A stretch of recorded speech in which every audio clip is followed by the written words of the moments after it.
Okay. Hello, everybody. Matt, Alysha, and Nick here from Bent on Better virtually. And we are coming to you guys again today with a podcast. And I think, well, first of all, hey, guys. Hey. Hola. Hey. Hello. Hello. Hi. Hello. We're going to be talking today about something that is I think every week is very relevant, but now more than ever, it's real. It's real because our household is going through it. Lynn, my wife, is going through it. I'm kind of going through, like, we all have our own versions of what we're going through. And today's topic is situational anxiety. And it's an interesting one for sure. And before we get started, we do want to give this little disclaimer that we are not medical professionals, and by no means are we trying to diagnose or trying to tell you exactly what you should be doing. We are going to say that if you feel as though the situational depression for you is very, very strong, to seek professionals, seek someone who can help you with that realm. But today, for everyone who's going through in ways that, like, I'm going through, where it's, the situation, there's some depression in what we're going through right now, and it's real. We're going to talk about some ideas that the three of us have come up with to help you and help you guys move forward with your goals, with fitness, with health, with everything that involves your whole well-being. Sound good? Well, yeah. Love it. Oh, yeah. So, guys, we had a couple of ideas, but I want to leave it open to you guys. Who wants to kick it off with some of the ideas that we have, and we'll work our way through some of the things that we've talked about. Nick? I'll start off. Alysha? All right, Leash. All right, Leash, you start. No, go ahead, Nick. You do your thing. Leash, you got No, this. I think Kick it off. I think the first part we can start off with is just routine. Because I personally know for me during this time, having a routine definitely helps with anxiety. Kind of eases your mind a bit to just know what you're going to be doing throughout the day instead of just going at it full force without a structure. So maybe we can start just talking about routines and layering our day. Can you give me the plug? My computer's dying. You guys cool with that? Yeah. Yeah. While Mac is this charging Right here. cable there, it's only relevant really if you're watching this. Got it. Yeah, I mean, when you're considering a routine and you consider the situation right now, it's probably one of the main reasons why you start to feel a little anxious, or why you start to feel differences in both emotionally and physically. So we were chatting earlier, right before we started recording this podcast here, about how some of our sleeps have been affected. Slumbers. Oh, yeah. I'm not really sure how to refer. I haven't been slumbering. That's Some of our slumbers. So we're considering, maybe you're sleeping a little bit later because you don't have that commute to work anymore, or maybe you don't have something that's so pressing that you need to get out of bed earlier in the morning, and therefore you go to bed maybe a little bit later in the night, or you just don't have your alarm set for the morning. And so it kind of removes the idea of like needing a set routine or a set schedule. But in fact, those are the things sometimes that keep us sane. So myself, I mean, this is me speaking from the heart. Like, if I remove that routine, that like blocked out schedule for my day, it just throws me off the tracks completely. So now more than ever, I think, and I'm glad that we kind of addressed it and put a label on it, because I couldn't pick up on why I started to feel a little anxious myself. And I think this is probably the main reason of getting rid of that routine. But once you start to get it back, you really start to notice the differences. Mm-hmm. Yeah, absolutely. And I think it's important just to have some takeaways for some people. So going along with what you've already said, Nick, having a set wake up time. Now it can be a little adjusted because most of us, I mean, all of us at this point in time are probably staying home. And so we need to focus on having a wake up time. It may be a little later, and that's fine, but having a set wake up time is going to help you with your routine. The second part is, if you know that you're someone who does a certain number of meals per day or whatever you're doing with your food, have that planned out. Like, okay, I'm going to have my meal in between now, this time and this time. And then I'm going to have my workouts at this time, and have everything kind of set up. Mm-hmm. I'm hoping there's some feedback here. It sounds like I have something going on. Let me see if I can take care of that. Do you guys hear me okay? Yeah. Mm-hmm. Okay. So we have all these routines in place when our normal lives are going. But for right now, we need to think about, what can we control? Wake up time, bedtime, meals, and workouts if you're someone who's working out. So workout time, have that set routine in place and go with that. Cool. That's cool.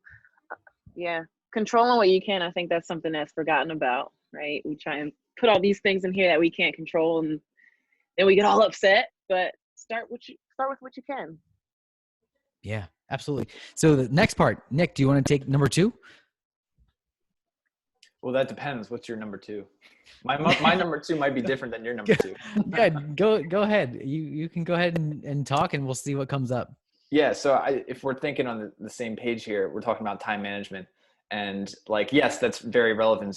It's on the same note as a routine, but starting to block out your day. So something I was thinking of when we were talking again before this podcast was I'm backtracking to some of my days when I was at Temple working on my master's degree. One of the tasks that I was given as a graduate student was to start to help our anatomy students schedule their days and manage their time so that they could focus on studying, or they could focus on getting their assignments done. Because I think that the common theme amongst everybody who came to myself or my supervisor was, I just feel like I'm so overwhelmed with all these topics. And if you are comparing those students to yourself right now during this time of quarantine and shelter in place, the overwhelming comes from, I feel like I have extra time that I need to be productive with. I need to be spending that time somehow, but yet I can't find the right things to do, or my work schedule is so different now because I'm working on a computer as opposed to working maybe at a desk or something in a workplace environment. And just simply filling out. I mean, if you're near pen and paper right now, grab it as we're sitting here talking. But after this podcast, come back to it. And I just want you to draw a big square and label it day by day, and just split up the time throughout the day into maybe even 1 to 2 hour blocks. Start really simple. You don't have to fraction this paper into a whole bunch of grid lines yet. And if you're somebody who's really good with Excel, you can go in and create this. And maybe we'll throw something in here for the video, anybody watching this later on. But if you start to section it out and break down hour by hour, during this hour, I know that I'm going to be waking up. So 7 a.m., right? You might be waking up. During between 7 and 8 a.m., it's my morning routine. So it's going to involve hygiene. It's going to involve brushing my teeth. It's going to involve, maybe you're a morning shower person. It's going to involve eating breakfast. And then 8 to 9, I'm going to make sure that within that time period, I'm meditating, or I'm reading my book, or whatever you do to jumpstart your day. And then maybe between 9 to 10, now it's time to get the workout in. So you join in for the live workout with us, Bent on Better, or you get your own, you do your rest routine for the day. Maybe it's a yoga routine, a stretching routine, right? And so on and so forth. I think I would start to beat a dead horse there if I went further throughout the day. But come back to this later on after and map out your day just like that, and see if you don't start to notice having more structure in your day as a release for some of that anxiety and some of that built up tension. Yeah, absolutely. And Nick, you hit on some things that I think could be the next part to it. So we have routine in place, having those parts of the routine in place. But the next part would be having self-care, like taking care of yourself. Self-care, that's a topic that we need to address.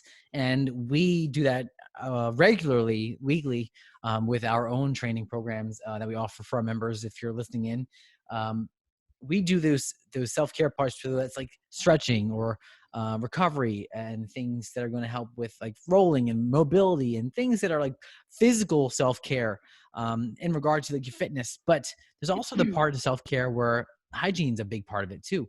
I was saying to you guys earlier that I went this whole week like without shaving because I just couldn't, like, I was just like, whatever, I'm not going to shave. I don't have to get ready for anyone necessarily. No one's going to see that I have like this like gross like beard growing in here, and it doesn't really matter.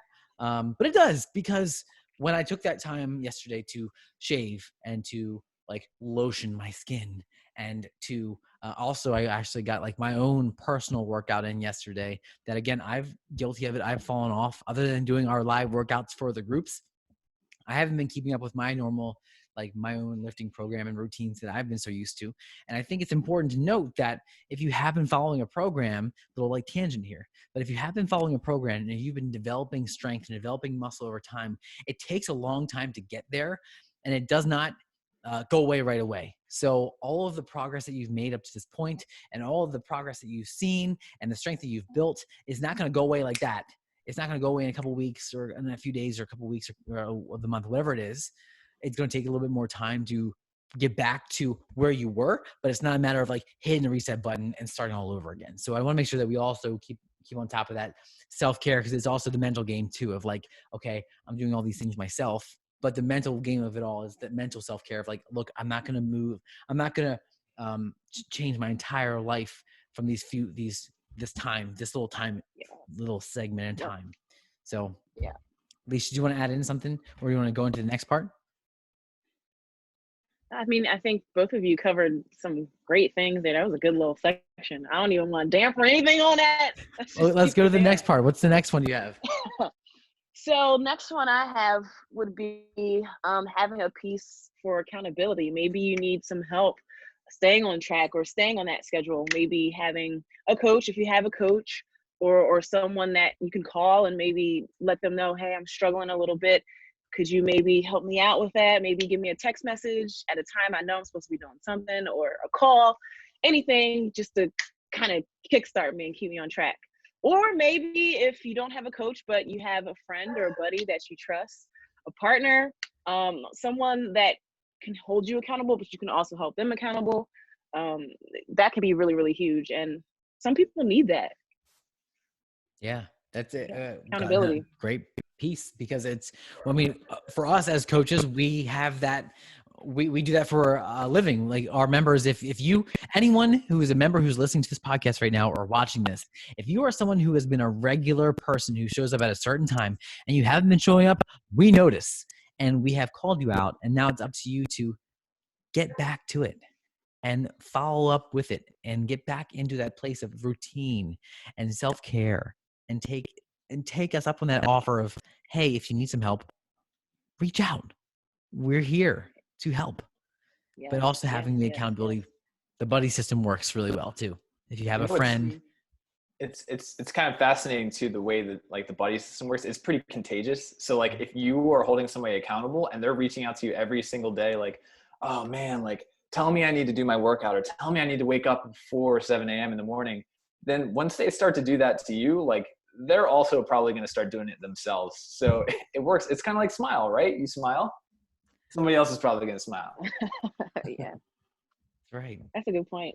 That's good. Point. That is a good point. So having someone then it all kind of ties back into like having routine, having accountability, having the self-care. All those elements come in together for your own wellness and for your own well-being. And right now, when we're all stuck at home, and if you're following the guidelines that have been set upon us, like you're staying inside. But we want to still encourage you to like get outside and get moving and be active, and just keep your distance, and and do your part in this whole entire COVID-19 thing.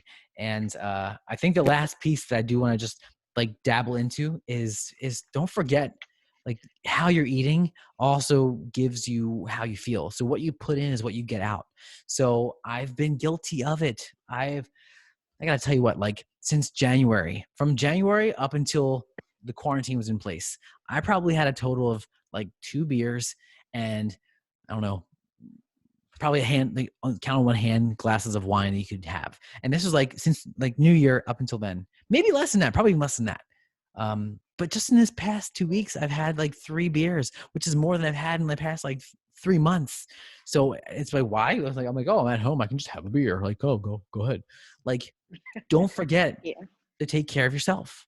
And what you're putting in is what you get out. And when you put in depressants like that, I'm not saying not to have a beer. I love beer. It's delicious. And wine. It's delicious. Like other things, right? Not to say alcohol, but like if you're someone who's like big into sweets, if you're someone who likes to, if you like whatever it is that's not helping you with your goal of like weight loss and like staying healthy, you can still have those things in moderation, but don't forget that whatever you put in is what you get. Food wise and eyes wise and ears wise. Like whatever goes in is what you get out. So if you're putting in junk in your eyes and in your ears and in your mouth, you're gonna be getting out junk. Like your body's gonna feel like junk. Netflix. What are you watching on Netflix? What are you watching on Netflix? Are you still watching? Are you? What are you watching? What are you looking at? What are your normal feeds?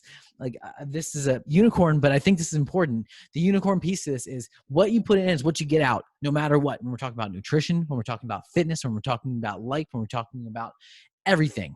So if you put in negativity, you're going to feel negative. If you put in positive stuff, like listening to a podcast by 3 fun, beautiful people, then you'll feel great. you'll feel great.